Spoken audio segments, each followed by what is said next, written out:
My teenage years were full of sketching, angst, and trouble.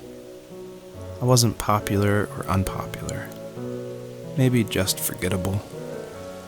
I guess that gave me a sense of freedom, so I hung out with crazy kids, doing crazy things, even though I mostly just watched the chaos ensue. We did it all, put fireworks in mailboxes, hide roadkill in people's garages, break windows of the barber shop in Anchorage. My dad was furious, but he was so busy working he couldn't do much to stop me from going out. I think being an adult means there's no one to stop you making hard decisions. He had to make a living, and he couldn't be in two places at once. Yeah, I realize that now. But at the time, I was sure he was more interested in growing his business than what was going on with me.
He was working another late night, and my friends were over, saying how bored they were and how they'd come all the way out to my house for nothing.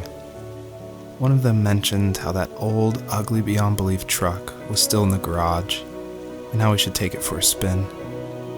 I was only 15, so I kind of fought it for a while.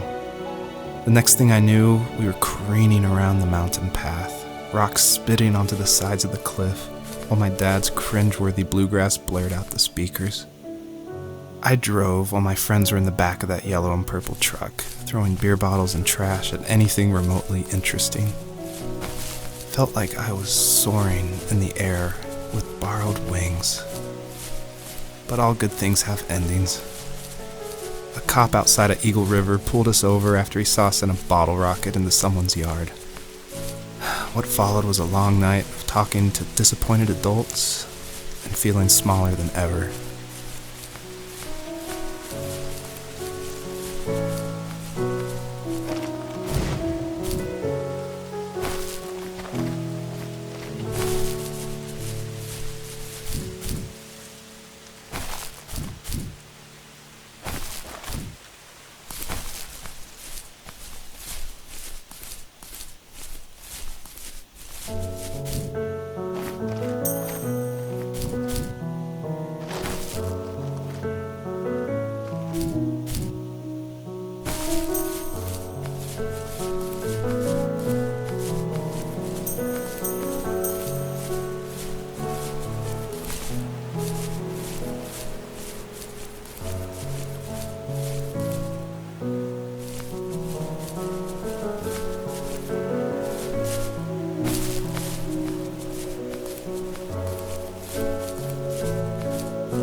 After he drove me home from the police station, I blew up at him, saying how I never wanted to be like him, how I was going to be someone and leave that hick icebox for good. He just looked forward at the road with tired eyes. I took out that bluegrass tape from the cassette deck and chucked it out the window. In my sage teenage wisdom, I thought I had proved the ultimate point, but my dad had a different idea. He slammed the brakes, slowly bowed his head while gripping the steering wheel, and finally looked at me.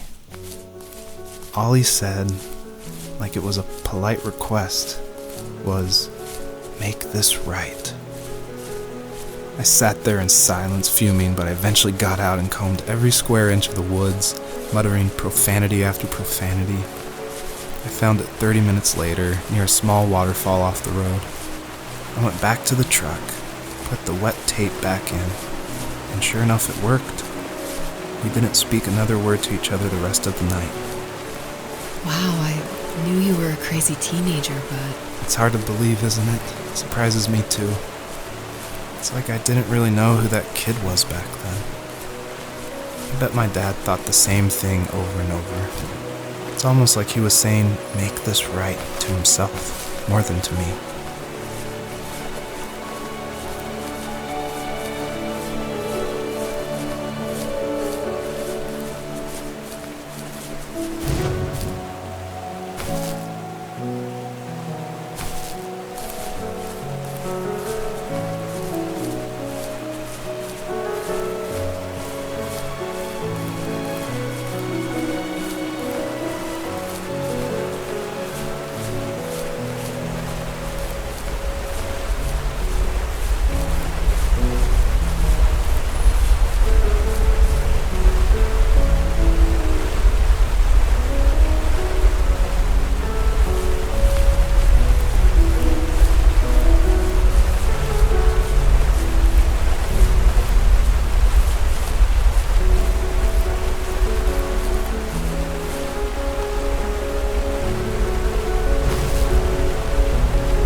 My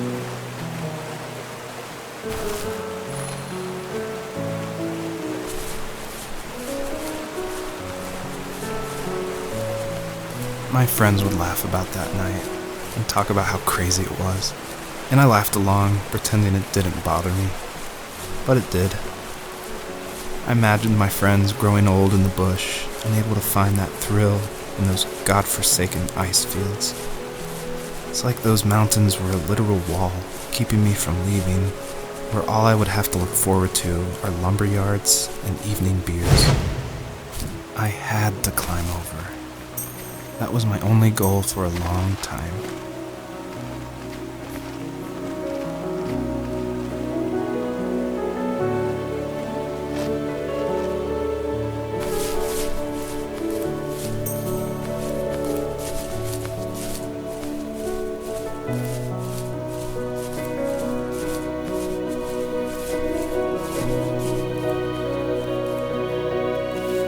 If there was some way I could take my love of drawing and turn it into a way of escape, nothing would make me happier. I wanted to create instead of tearing trees down. I wanted to move to the lower 48, not because I hated it there in Alaska, but I hated the idea of it. It's like all of that spite inside me had created this monster which followed me around my whole teenage years. I put so much energy into doing what others didn't expect of me. Why did I do that? There's one fact you're forgetting, though. If you didn't have that fire in you, we probably would have never met. You're absolutely right. Maybe the destination is all that matters in the end. But then why am I awake? Why am I seeing this fox go on her journey? And why can't I stop thinking about my dad?